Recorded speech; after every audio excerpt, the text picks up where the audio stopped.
यह video VHSND CBE और immunisation के ऊपर है। आप लोग इसको ध्यान से देखिए कि पोषण ट्रैकर पे कैसे इनकी एंट्री करें, इम्यूनाइजेशन का, CBE का और VHSND का। तो सबसे पहले हम बताते छोटा जानकारी भी दे देते हैं आपको कि इम्यूनाइजेशन सिंपल सी चीज़ है जो प्रेगनेंसी से ही स्टार्ट हो जाती है। जो प्रेग्नेंट होते हैं उनको टेटनेस की इंजेक्शन लगती है। उसके बाद जो बच्चे होते हैं उनको एज के अकॉर्डिंग इम्यूनाइज करते हैं। तो वो कई सारे प्राइवेट हॉस्पिटल में करवा लेते हैं, गवर्नमेंट हॉस्पिटल में करवा लेते हैं, फिर वो डिस्पेंसरी पे होती है और हमारे आंगनवाड़ी सेंटर में VHSND की तहत भी होता है। ठीक है, दूसरे जैसे कि एक आंगनवाड़ी की बच्चे दूसरे आंगनवाड़ी पे भी जाते हैं इसके लिए। तो कई माध्यम हैं इम्यूनाइजेशन के।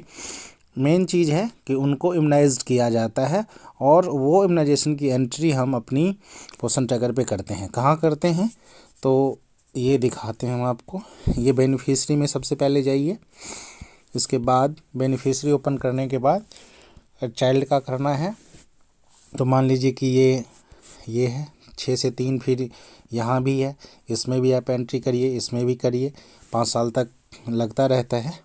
तो इसमें अब देखते हैं कि जैसे 6 से 3 का ओपन किए, फिर इसके बाद यहाँ पे ओपन करते हैं। जैसे ये नहीं, सॉरी, थोड़ा सा ये यहाँ पे ओपन करते हैं। ये 3 डॉट साइड में जो बने हुए हैं ना, उस पे यहाँ पे करने के बाद ये यहाँ पे आ गया ऐड वैक्सीनेशन। ये ऐड वैक्सीनेशन आ गया, इस पर क्लिक करेंगे और जो भी एज के अकॉर्डिंग इसका बनता है, जैसे PCV बूस्टर बनता है, हम एग्जांपल के लिए बता रहे हैं, उसका डेट डाल के आपको सबमिट कर देना है। जैसे आप डेट डालेंगे ना, सबमिट रेड हो जाएगी थोड़ी सी और वो क्लिक लाइक हो जाएगा। ये सबमिट यहाँ पे क्लिक लाइक हो, वहाँ पे क्लिक करेंगे, रिकॉर्ड सेव्ड सक्सेसफुली आ जाएगा। तो वो आपका सेव हो जाएगा। जैसे इम्यूनाइजेशन होता है और यह जो हो गया है तो उसकी एंट्री आप लोग टाइम से कर दीजिए। तो इम्यूनाइजेशन हो गई। अब चलते हैं CBE पे, CBE और VHSND। तो ये क्या, इम्यूनाइजेशन और VHSND में काफ़ी फ़र्क है। बहुत सारे लोग ये समझते हैं कि एक ही है, नहीं। VHSND के तहत इम्यूनाइजेशन होती है, मैं बताऊंगा आपको क्लियरली एक थोड़ी सी चीज़। और CBE आप लोग जानते हैं कि CBE कम्युनिटी बेस्ड इवेंट होती है, जो इसमें इसकी जो बेनिफिशियरी मेनली होती है वो प्रेग्नेंट और नर्सिंग होती है। प्रेग्नेंट को हम बताते हैं और नर्सिंग को हम उनके सारी जो रिलेटेड होती हैं वो बताते हैं। उसकी एंट्री कैसे करते हैं, फिर उसमें जो आती कैटेगरी उसके अकॉर्डिंग हम भी आपको बता देंगे। अच्छा, CBE करते हैं 2 बार करते हैं, 2 बार करते हैं। जो सेकेंड वीक है उसकी फर्स्ट अर्ली में करते हैं। जैसे सेकेंड वीक की पहले कर लिए, उसके बाद 4th वीक की पहले कर लिए, ऐसे करते हैं। अब इसकी एंट्री कैसे करते हैं हम बताते हैं आपको। यहाँ पे मोड लिखा हुआ है, इस मोड पे क्लिक करते हैं। मोड पे क्लिक करने के बाद यहाँ पे इवेंट है, इस इवेंट पे क्लिक करिए। इसके बाद यहाँ पे आ गया 2 चीज़, CBE VHSND। ठीक है, 2 चीज़ें आ गई, दोनों में हम एंट्री करते हैं। तो सबसे पहले हम देखते हैं कि CBE पहले हम देखते हैं। इस पर क्लिक किए। अब आ गया कि did you organize the CBE this month, आपने इस मंथ CBE किया था क्या, तो ये पूछ रहा था। हाँ, अगर आपने किया था यस लिखिए और यहाँ पे डेट डालिए। आप डेट मान लो कि कल हुआ था तो 21 तारीख मैंने आपने डाल दिया, ठीक, ओके। इसके बाद इसमें इतने सारे ऑप्शन आ जाते हैं। ये ऑप्शन क्या है, एक एक चीज़ मैं बताता हूँ कि ये ऑप्शन क्या है। अब सबसे पहले चलते हैं इस पे कि inviting women during first second trimester. CBE इन टॉपिक के आधार पे होता है कि मतलब CBE का जो आपका टॉपिक होगा वो inviting women during first second trimester, अन्नप्राशन, सुपोषण दिवस, getting ready for pre school at anganwadi centre और पब्लिक हेल्थ मैसेजिंग। अब ये सारी चीज़ें क्या है, अब इसको देखिए। सबसे पहले जो ये है inviting women during first second trimester, इसमें जो हम टिटनेस वगैरह का इंजेक्शन लगवाते हैं और जो प्रेगनेंसी कंफर्म हो जाती है तो उनके बारे में सारी चीज़ें बताते हैं कि कैसे क्या करना है, उनको क्या खान पान रखनी है, IFA की टैबलेट लेनी है, कोई प्रॉब्लम हो तो डॉक्टरी सलाह लेनी है, हमेशा डॉक्टर से संपर्क में रहना है। तो ये सब सारी चीज़ें जो हम CV करते हैं, तो मेनली ये प्रेग्नेंट का हो गया, ठीक है, इनवाइटिंग वुमन ड्यूरिंग प्रेग्नेंट का हो गया। दूसरा अन्नप्राशन, ये हो गया जो 0 से 6 के चाइल्ड हैं उसका, जो फर्स्ट टाइम जब वो स्तनपान छोड़ के थोड़ा सा लिक्विड डाइट पे आता है उसका। सुपोषण दिवस, फिर जो सुपोषण दिवस जो है मेनली उसमें हम देखते हैं कि जो पेरेंट्स हैं और मेनली जो फादर हैं उनको बुला के उसके मदर के साथ उनको बताते हैं कि कैसे बच्चे के साथ बिहेव रखना चाहिए, कैसा खाना होना चाहिए, सारी चीज़ें बच्चे के बारे में, और मतलब मैटरनल केयर उनका कैसा होना चाहिए, उसमें कैसे क्या मदद हो सकती है, ये सारी चीज़ें। तो ये 3 टॉपिक हो गई। उसके बाद हम चौथे पे चलते हैं, getting ready for pre school. अच्छा, जैसे कि काफ़ी सारे बच्चे हमारे आंगनवाड़ी में प्री स्कूल के लायक हो जाते हैं, तो उसके लिए हम इसको करते हैं। जैसे 10-15 बच्चे प्री स्कूल के हो गए, 3 से 6 के हो गए, उसके लिए करते हैं। और चौथा ऑप्शन जो है वो पब्लिक हेल्थ मैसेजिंग, ये जहाँ पे लैक्टेटिंग मदर और प्रेग्नेंट नहीं होगी वहाँ पे होगा। जहाँ पे मान लीजिए कि इस महीना आपके पास किसी आंगनवाड़ी में प्रेग्नेंट नहीं है, लैक्टेटिंग नहीं है, तो वहाँ पे पब्लिक हेल्थ मैसेजिंग होगा। यहाँ पे यही उसके स्वच्छता हाइजीन के बारे में सारा कुछ बताना है, हैंड वॉश वगैरह, ये सारी हेल्थ के बारे में बताना है दूसरे बेनिफिशियरी को, ठीक है। तो ये इस तरह से कैटेगरी की मैंने थोड़ी सी इंट्रोडक्शन दे दी। और CBE का हर एक मतलब महीने में 2 बार करना है, हर एक महीना में 2 बार करना है, और उसकी एंट्री भी इस पर कर देनी है टाइमली। इस तरह से ये CBE का हो गया, ठीक है। इसमें मेनली हमारा जो बेनिफिशियरी है वो प्रेग्नेंट और नर्सिंग मदर हैं, ये चीज़ है। इस पे करके अब दिखा देते हैं। जैसे ये अन्नप्राशन दिवस हो गई, सबमिट कर देंगे, सबमिट जैसे ही करेंगे वो सक्सेसफुली सेव्ड हो जाएगा। क्योंकि हमको नहीं करना है, मैंने पहले कर चुका हूँ, अब नेक्स्ट जो मैं दिखा रहा हूँ आपको, जब वो करेंगे तो वो सबमिट कर देंगे। ऐसे आप लोग कर लीजिए, ठीक है। ये हो गया CBE। इसके बाद चलते हैं VHSND पे। इस पे जो VHSND, इस पे CBE हो गया। CBE का बेनिफिशियरी हमारा प्रेग्नेंट और लैक्टेटिंग होता है, और मैंने ये सारी चीज़ें बता दी कि अगर नहीं होता है तो फिर कैसे उसमें कैटेगरी चेंज करते हैं, और ऑप्शन सारे हैं उसके अकॉर्डिंग। अब VHSND पे चलते हैं। तो VHSND क्या होता है, सबसे पहले ये पता करिए कि VHSND क्या होता है। तो ये होता है विलेज हेल्थ सैनिटेशन और न्यूट्रिशन डे, ठीक है। इसको हम, जैसे ये तो विलेज का, लेकिन विलेज में तो हम लोग नहीं रहते, जहाँ पे अर्बन चीज़ें हैं तो वो अर्बन हो गई, तो उसको हम UHSND भी कहते हैं, कोई दिक्कत नहीं है।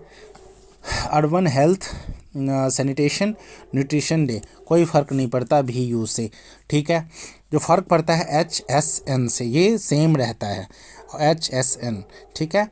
H का मतलब हेल्थ, S का मतलब सैनिटेशन, N का मतलब न्यूट्रिशन, ये 3 चीज़ें हैं।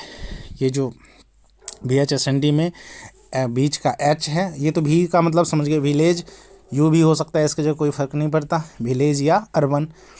और D से डे हो गया। बीच का जो HSN है उसका मतलब होता है हेल्थ सैनिटेशन और न्यूट्रिशन। तो हम बारी बारी से बताते हैं कि हेल्थ क्या है, सैनिटेशन क्या है, न्यूट्रिशन क्या है, और ये CBE से कैसे अलग है।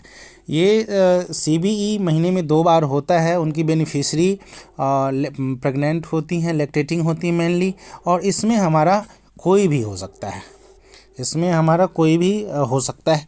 इनकी टॉपिक मैं बता रहा हूँ, टॉपिक के अकॉर्डिंग हमारा बेनिफिशियरी इसमें बनता है। इसमें अब देखते हैं कि जैसे अब H है तो फर्स्ट हम हेल्थ ले लेते हैं, और टॉपिक इसमें है नहीं कोई, लेकिन मैं आपको बता रहा हूँ इतने सारे टॉपिक्स हैं, आप इसको सेलेक्ट इजीली कर सकते हैं। यहाँ से क्लिक करिए, वाज द वे से ऑर्गेनाइज, बस इससे आपसे पूछेगा, आप इसमें डेट डाल दो, ठीक है, और ये सीधे सबमिट ले लेगा। तो लेकिन मैं टॉपिक आपको बता रहा हूँ, थोड़ा सा क्लियर हो जाओगे अब CBE से कैसे अलग है, ठीक है। इसको सबमिट कर दोगे आप तो ये हो जाएगा, लेकिन मैं थोड़ा सा आपको इंट्रोडक्शन इसके बारे में दे देता हूँ। तो ये है कि H से हेल्थ, ठीक है, H से हेल्थ। इसमें हेल्थ की जो टॉपिक आएगी सारी, इसमें क्या क्या हेल्थ की टॉपिक आ सकती है, बेसिक हेल्थ, ठीक है। रिप्रोडक्टिव हेल्थ जैसे फैमिली प्लानिंग, बेबी प्लानिंग, ये दोनों भी आप बात कर सकते हो इसमें। मैटरनल, न्यूबॉर्न, एडोलसेंट 10 से 19 साल की लड़कियां, उनकी हेल्थ के बारे में, ठीक। कम्युनिकेबल डिजीज, टीबी, कोरोना है, और सारी चीज़ें। नॉन कम्युनिकेबल डिजीज जैसे कि डायरिया, और ये डिवॉर्मिंग वगैरह हम करते हैं, तो ये सब चीज़। इसके बाद इसमें VHSND में जैसे हम इम्यूनाइजेशन करते हैं, वो भी हेल्थ के तहत आता है इसमें, ठीक है। इम्यूनाइजेशन करते हैं ना, तो वो VHSND की तरह आता है। जो भी मतलब आंगनवाड़ी वर्कर, आशा और नर्स मिल के करते हैं, तो वो भी इसमें आता है। वैसे ही VHSND में सारे ही मिल के करते हैं, और डिस्पेंसरी वर्कर, ये WCD सब मिल के ही करते हैं।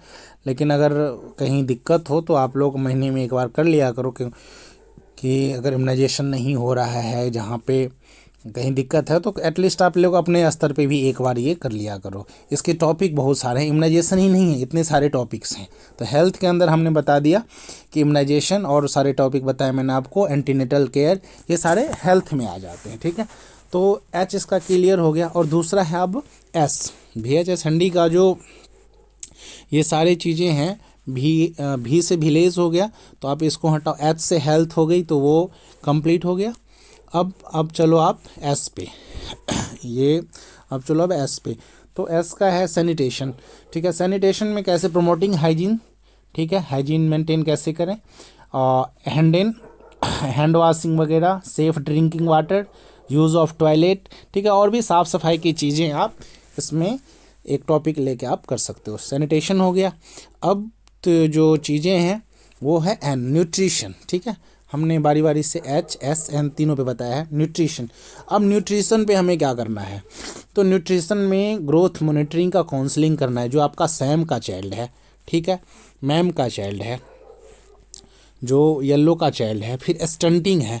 आप लोग 1 से 5 या 10 तक ग्रोथ कर लेते हैं ना, सारे मेजरिंग कर लेते हैं। तो इसके बाद आपके पास आ जाती है पोषण ट्रैकर में, आप देखोगे मैंने उस पर भी वीडियो बनाई है कि कैसे उसको स्टंटिंग, सैम मैम कैसे पहचाने, वो सारा लिखा रहता है उसमें। तो उसकी अब काउंसलिंग यहाँ पे करनी है, इस VHSND की तरह उसकी काउंसलिंग करनी है, ठीक है। तो सैम का काउंसलिंग, मैम का काउंसलिंग, ठीक है। स्टंटिंग सीवियर स्टंटिंग और मॉडरेट स्टंटिंग, ठीक है, वो यहाँ पे करनी है इसके इस टॉपिक के तहत, ठीक है। इसके बाद जो वास्टेड है, अंडरवेट है, वो सारी चीज़ें इस टॉपिक के तहत आप काउंसलिंग उसके पेरेंट्स को, बच्चे को बुला के कर सकते हैं, ठीक है। इसके बाद इसमें फीडिंग, ठीक है, चूँकि न्यूट्रिशन का चैप्टर है ये, इसमें जो N है यहाँ पे N, तो उसकी बात कर रहे हैं, तो इस N से न्यूट्रिशन होता है। तो उसमें फीडिंग, फिर कम्प्लीमेंट्री फीडिंग, ब्रेस्ट फीडिंग, ठीक है, इन्फेंट, यूथ, चाइल्ड न्यूट्रिशन, इसकी मतलब जो भी खान पान का मैटर है सारा भी इसमें बात कर सकते हैं। तो VHSND में इतने सारे टॉपिक हैं। आप हेल्थ मतलब एक तो इसी से क्लियर हो जाती है कि जो VHSND का है वो उसमें H, S और N, ये 3 टॉपिक बन गए आपके पहले, ठीक है। H, S और N 3 टॉपिक बन गए। तो H का हेल्थ से इम्यूनाइजेशन जहाँ हो रहा है, ठीक है, नहीं हो रहा है तो आप इतने सारे और टॉपिक हैं, आप फैमिली प्लानिंग पे बात करो, इस पे बात करो, महीने में एक बार, और 3rd वीक में करो आप, ये 3rd वीक में करके एंट्री कर लो आप इस सब का। बाकी अपना जो टाइम टेबल होता है उसके अकॉर्डिंग भी कर सकते हो, क्योंकि 2nd से भी होता है, 4th से भी होता है, तो 3rd में आप इसको कर लो, तो 3rd वीक में, ठीक है। तो H से हेल्थ पे इतने सारे टॉपिक हैं, वो आप कर लीजिए। सैनिटेशन पे इतने सारे टॉपिक्स हैं, उस पर कर लीजिए। और जो न्यूट्रिशन है, तो हम लोग सैम मैम तो आइडेंटिफाई करते ही हैं, उनको रेफ़र करते हैं, उनकी काउंसलिंग करते हैं। तो VHSND की तरह तो उसकी एंट्री भी हमें कर लेनी है, ठीक है। ये सारे इतने टॉपिक हैं और उसकी ऐसे एंट्री करनी, मैंने बता ही दिया। CBE का एक बार और बता देता हूँ। यहाँ पे है CBE, यहाँ पे आप ओपन करिए इसको सिंपल, यहाँ पे ये डालिए और डेट डालिए जब भी आपने किया हो, और उसकी टॉपिक है ये, मैंने बारी बारी से सब कुछ बता दिया, ऐसे कर लीजिए। और VHSND का भी ऐसे यहाँ पे जो डेट है वो करके ये हो जाए। तो CBE महीने में 2 बार और VHSND महीने में 1 बार सबको करनी है, और ऐसे करके इस पे एंट्री भी कर देनी है।